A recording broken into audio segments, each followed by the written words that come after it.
বাংলার পিছিয়ে পড়া জেলাগুলির মধ্যে পুরুলিয়া অন্যতম। অভাব অনাহার এখানকার মানুষের নিত্যসঙ্গী। বিভিন্ন জায়গার মানুষের কাছে পুরুলিয়া জেলা ঘুরতে যাওয়ার অন্যতম গন্তব্য।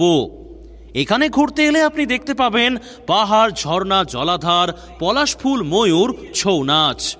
আর তার সাথে দেখতে পাবেন পিছিয়ে পড়া সবর, সাঁওতাল, কুর্মী জাতির অনুন্নত জীবনযাপন, তাদের মাটির ঝুপড়ি ঘর।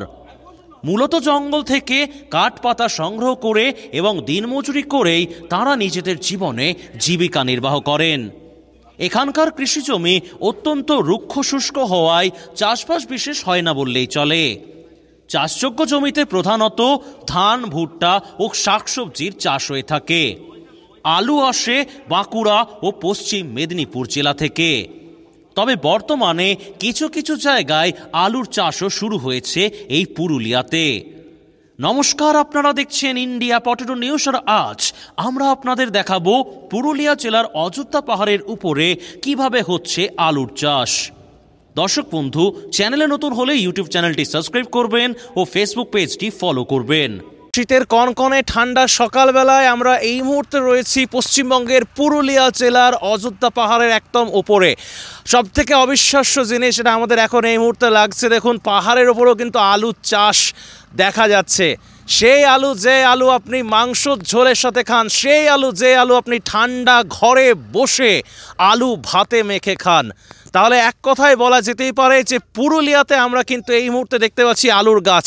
অ্যাকচুয়ালি এখানে আমার কাছে কোনো চাষি ভাই নেই যে আমি কাউকে ডেকে জিজ্ঞাসা করব যে অ্যাকচুয়ালি এটা কী গাছ। তো আমি আমার ক্যামেরাম্যান রাকেশকে একটু আসার জন্য অনুরোধ করব যে গাছগুলো একটু দেখানোর জন্য। তো এটা কী গাছ বলে মনে হচ্ছে? কী গাছ বলে মনে হচ্ছে বিভাসবাবু? জ্যোতি আলু গাছ। আচ্ছা, তো ওইদিকে মনে হচ্ছে চাষি। দাদা, আপনার জমি নাকি? ও দাদা, এসো না একবার এখানে, এদিকে একবার আসুন, এদিকে আসুন একবার। তোমাদের জমি? আপনার জমি এটা? আসুন না এখানে একবার, আসুন একবার আসুন। স্টপ কর, পজ কর। তো বিভাসবাবু, আপনারা তো এদিকতে প্রায় আসেন বা আপনারা তো প্রায় এসেছেন বেড়াতে। আমি অ্যাকচুয়ালি প্রথমবার আসছি। তো পাহাড়ে কি সত্যি আলু চাষ হয়? সত্যি হয়।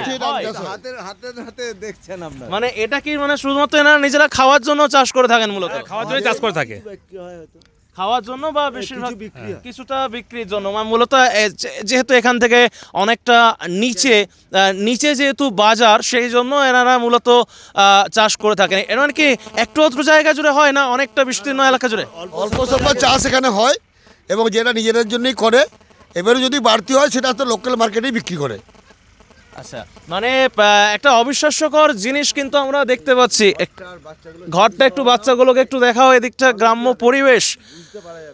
সত্যি মনে হচ্ছে আজকে একদম বাংলার ঐতিহ্য, বাঙালির ঐতিহ্য টালির চাল। অযোধ্যা পাহাড়ের ঠিক টপ ফ্লোরে এখন আমরা রয়েছি। অযোধ্যা পাহাড়ের ওপরে এই মুহূর্তে একদম টালির চাল, আর তার পাশেই রয়েছে আলুর জমি। জমির পরিমাণটা হয়তো অনেকটাই ছোট, কিন্তু ছোট ছোট টুকরো টুকরো জমি বিভিন্ন জায়গাতে আছে।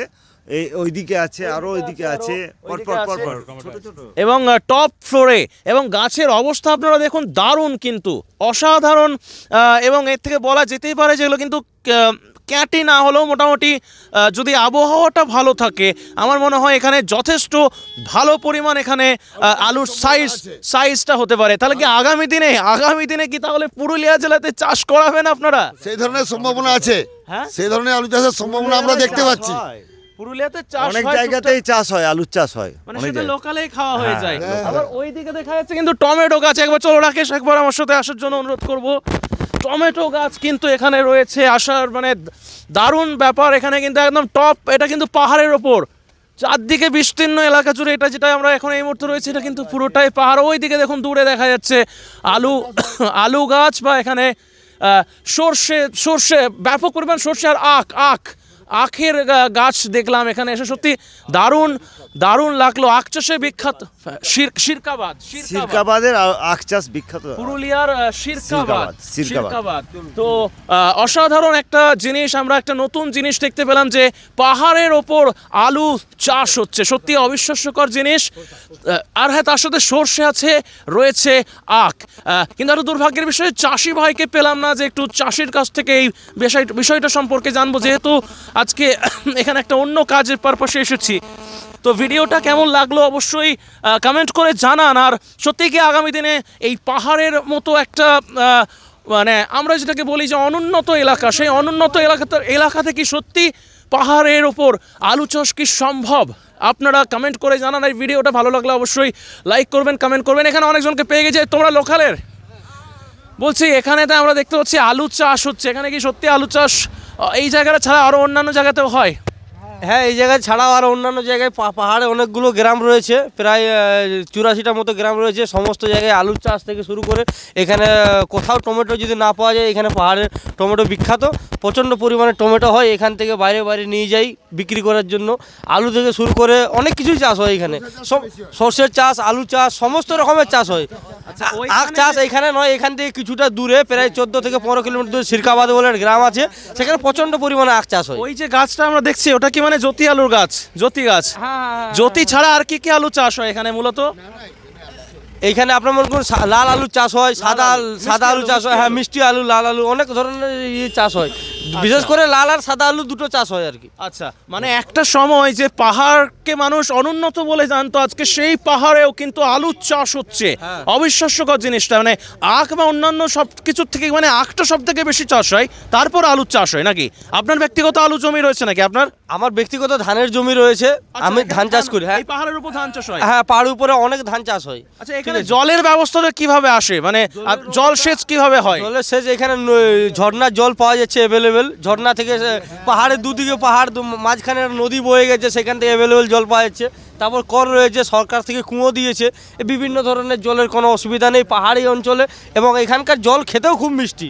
আপনি কলের জল খুব ভালো লাগে। আচ্ছা, একদমই তাই। তো আগামী দিনে যাতে পাহাড়ের মানুষরাও আলু চাষ করতে পারেন, তাদের উদ্দেশ্যে কি বলবেন?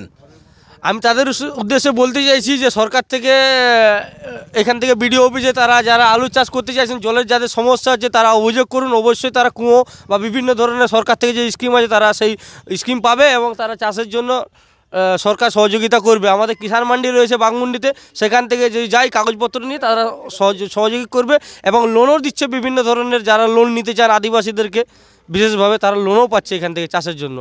আচ্ছা, আপনার নাম কি আর বাড়ি কোথায়? আমার নাম হচ্ছে গণেশ কুমার, আমি স্থানীয় বাসিন্দা। আমার পাহাড়ের তলায় বাড়ি, আমার গ্রাম নাম হচ্ছে পাথরডি, থানা হচ্ছে বাঘমুন্ডি, এটাও বাঘমুন্ডি থানার আন্ডারে পড়ছে।